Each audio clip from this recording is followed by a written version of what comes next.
అదే RTV app వార్తల్ని క్షణాల్లో చదివే అవకాశం ఉంటుంది. ఒక న్యూస్ పేపర్, ఒక టెలివిజన్ ఛానల్ మీ చేతుల్లో ఎప్పుడూ ఉంటాయి.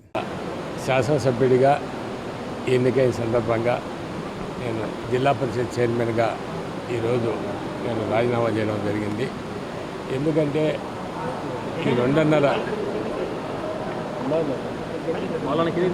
ఈ రెండు సంవత్సరాలు కూడా ఈ జిల్లాలో త్రాగునీరుకి కావచ్చు, ఈ మౌలిక వసతులకు జిల్లా పరిషత్ ద్వారా మాకున్న జడ్పీటీసీ సభ్యులు కావచ్చు, అందరూ శాసనసభ్యులు కావచ్చు, అందరూ కూడా వారి సహాయ సహకారాలతో ఎక్కడ చిన్నది కూడా లేకుండా మీకు వైఎస్ఆర్ జిల్లాలో, కడప జిల్లాలో జిల్లా పరిషత్ సమావేశాలు ఏంటంటే వేరే జిల్లాల్లో జరిగినప్పుడు రభస జరగడం అన్నీ జరుగుతూ ఉండేది. కానీ వైఎస్ఆర్ జిల్లాలో అధికారులు కావచ్చు, ఇట జడ్పీ స్టాఫ్ కావచ్చు, ఇట జిల్లా పరిషత్ జడ్పీటీ సభ్యులు కావచ్చు, శాసనసభ్యులు కావచ్చు, ఎంతో సమన్వయంగా ఈ జిల్లా పరిషత్తును ఈ 3 సంవత్సరాలు కూడా నడపడం జరిగింది.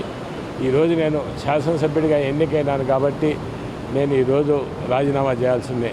ఆగంతరం ఏదైనా ఒకే పదవి ఉండాలి కాబట్టి జిల్లా పరిషత్ చైర్మన్గా రాజీనామా చేయడం జరిగింది.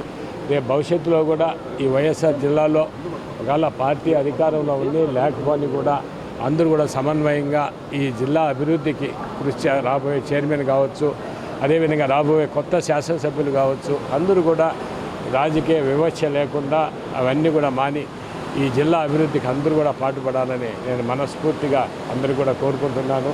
నాకు అందరూ కూడా సహాయ సహకారాలు అందించినందుకు వారందరికీ కూడా మరొకసారి నేను కృతజ్ఞతలు తెలియజేస్తున్నాను.